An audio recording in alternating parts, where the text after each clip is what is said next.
25 second. ISRO ने श्रीहरिकोटा के सतीश धवन अंतरिक्ष केंद्र से रॉकेट लॉन्चिंग का शतक लगा दिया। इसरो ने GSLV F-15 रॉकेट के जरिए नेविगेशन सैटेलाइट NVS-02 को बुधवार को लॉन्च किया। नाविक के तहत दूसरी पीढ़ी के 5 उपग्रह शामिल हैं। इससे पहले 29 मई 2023 को NVS-01 को GSLV F-12 के जरिए लॉन्च किया गया था।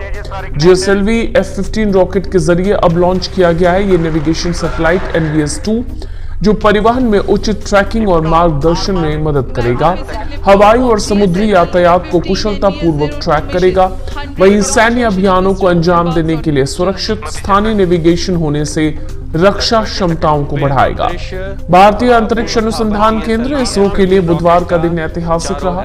इसरो ने लॉन्च की सेंचुरी लगा दी। सुबह ठीक 6:23 पर इसरो ने श्रीहरिकोटा स्थित सतीश धवन अंतरिक्ष केंद्र से अपना 100वां मिशन लॉन्च किया।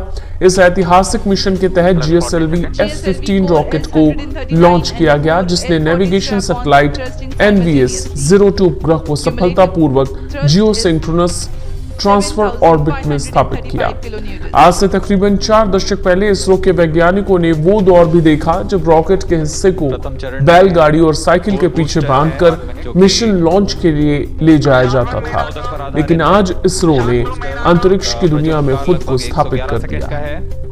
चलिए जान लेते हैं GSLV F-15 रॉकेट की मदद से क्या होगा।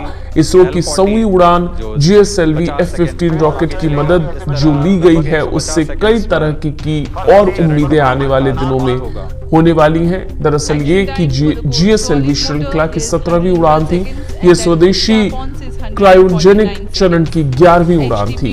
इस रॉकेट के साथ एक खास नेविगेशन सैटेलाइट लॉन्च किया गया है, जो आम इंसान के लिए स्वदेशी GPS सिस्टम में क्रांतिकारी बदलाव लेकर आएगा। इसे NVS-02 उपग्रह का नाम दिया गया है। ये भारतीय नेविगेशन प्रणाली NAVIC का हिस्सा है, जो दूसरी पीढ़ी का उपग्रह है।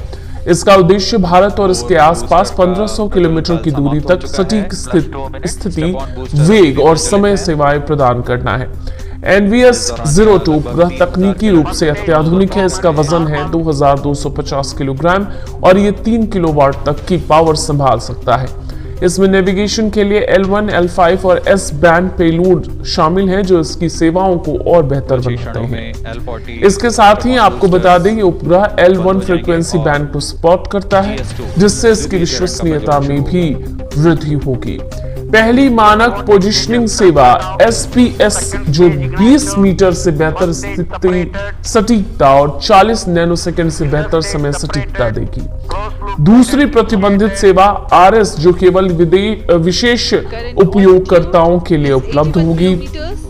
इसके साथ ही इस मिशन की सफलता इसरो के लिए बहुत महत्वपूर्ण उपलब्धि है। 10 अगस्त 1979 को श्रीहरिकोटा से पहले satellite launch vehicle SLV mission के बाद 46 सालों में इसरो 100 मिशनों का एक बड़ा सफर तय कर चुका है। GSLV F-15 और NVS-02 उपग्रह के साथ भारत की नेविगेशन प्रणाली को और मजबूत बनाया जाएगा। आपको इन सब के बीच में ये भी जान लेना चाहिए कि NVS-02 क्यों महत्वपूर्ण है। NVS-02 की शुरुआत कई महत्वपूर्ण कारणों से बहुत जरूरी है। महत्वपूर्ण रूप से उपग्रह आधारित नेविगेशन क्षेत्र को विकसित करने के लिए इसरो के समग्र परिदृश्य में भारत की वर्तमान निर्भरता ज्यादातर अमेरिकी GPS जैसी विदेशी मूल की प्रणालियों पर, ये भारतीय स्वदेशी नेविगेशन प्रदान करेगा। इसके साथ ही आने वाले दिनों में अंतरिक्ष में और रास्ते खोलेगा। NVS-02 उपग्रह भारत के विभिन्न क्षेत्रों जैसे परिवहन, रक्षा और रसद में मदद करेगा। ये उपग्रह परिवहन में उचित ट्रैकिंग और मार्गदर्शन में मदद करेगा। हवाई और समुद्री यातायात को कुशलता पूर्वक ट्रैक करेगा। सैन्य अभियानों को अंजाम देने के लिए सुरक्षित स्थानीय नेविगेशन होने से रक्षा क्षमताओं को भी बढ़ाएगा।